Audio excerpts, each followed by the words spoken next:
In the early medieval period, following the collapse of the Roman Empire, Europe was a fragmented landscape of small kingdoms and territories. Emerging from the ruins, monarchies began to take shape, with kings consolidating power over local lords. The air was cold and uncertain as rulers such as Clovis I of the Franks built the foundation of modern monarchies. Under the reign of Charlemagne, crowned as Holy Roman Emperor in 800 CE, the idea of a unified Europe under one monarch took form. His armies marched through the fields of France, Italy, and Germany, feeling the changing seasons as they expanded the Carolingian Empire. Charlemagne's reign would be remembered as a golden age of centralized power, where the monarch's authority transcended local nobility. By the 10th century, after the decline of Charlemagne's empire, Europe returned to a fragmented state under feudalism. The kings, often isolated in their stone castles, relied on vassals to control the land, but their authority was often limited to regions directly under their control. Cold winter winds howled outside as feudal lords acted as mini-kings within their territories. In 1066, William the Conqueror's forces crossed the English Channel under stormy skies to defeat King Harold at the Battle of Hastings. William became the first Norman king of England, forever changing the monarchy and its relationship with the nobility. The Normans brought new systems of governance and law, cementing the monarchy's central role in the kingdom. By the reign of King John of England, the monarchy's power faced resistance. The nobles, tired of heavy taxation and the king's military failures, forced John to sign the Magna Carta in 1215. In the warm summer of Runnymede, this document would lay the groundwork for constitutional monarchy, limiting royal authority and establishing rights for nobles. In France, the Capetian dynasty, beginning with Hugh Capet, gradually expanded its control over the fractured territories of the kingdom.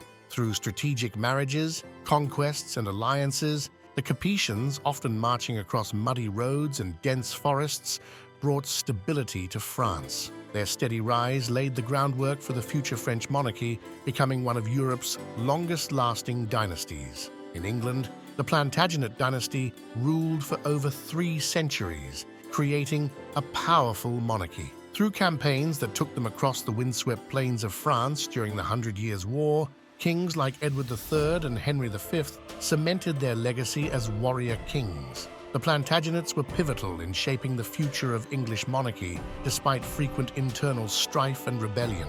As winter storms lashed the English countryside, civil war raged between the houses of Lancaster and York. The War of the Roses saw English soldiers, exhausted and battle-worn, shifting loyalties between the warring factions. After decades of conflict, the rise of the Tudors, with Henry VII's victory, brought stability to the monarchy. Under Henry VIII and Elizabeth I, the English monarchy became one of Europe's most influential. The skies over England darkened with political intrigue as Henry VIII defied the Catholic Church to establish the Church of England, forever altering the religious landscape of Europe.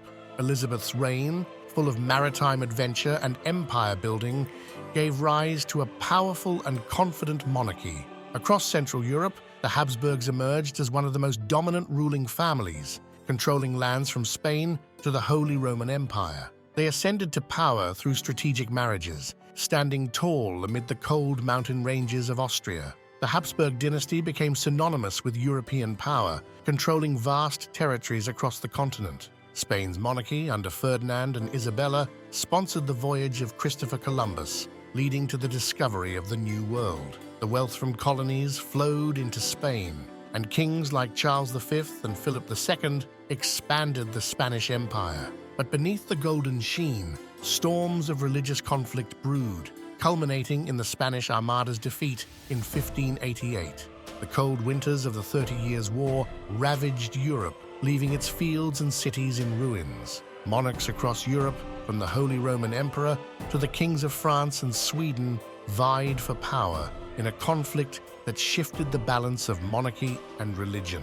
The Peace of Westphalia finally ended the war, solidifying the power of European monarchs within defined borders. Louis XIV of France, known as the Sun King, transformed the monarchy into an absolute institution. His reign, filled with opulent courtly life at Versailles, was also marked by relentless warfare across Europe. French soldiers marched through thick forests and snowy fields, expanding France's territories and solidifying its king's supremacy over the nobility. In the cold winds of England, King James II was overthrown in the Glorious Revolution of 1688. William of Orange arrived with his fleet, greeted with widespread support as England transitioned to a constitutional monarchy. The revolution was bloodless, but profoundly transformed England's political landscape. The Age of Enlightenment brought new ideas to the monarchies of Europe. Philosophers like Voltaire and Rousseau questioned the divine right of kings as monarchs attempted to balance absolutism with reform.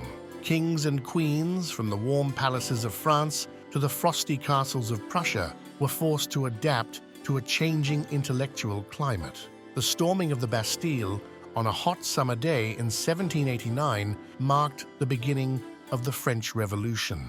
As the monarchy crumbled, King Louis XVI and Queen Marie Antoinette were executed, sending shockwaves across Europe. Monarchs watched in horror from their capitals, fearing that the revolutionary fervor might spread to their own kingdoms. Out of the ashes of the French monarchy rose Napoleon Bonaparte, who crowned himself emperor in 1804.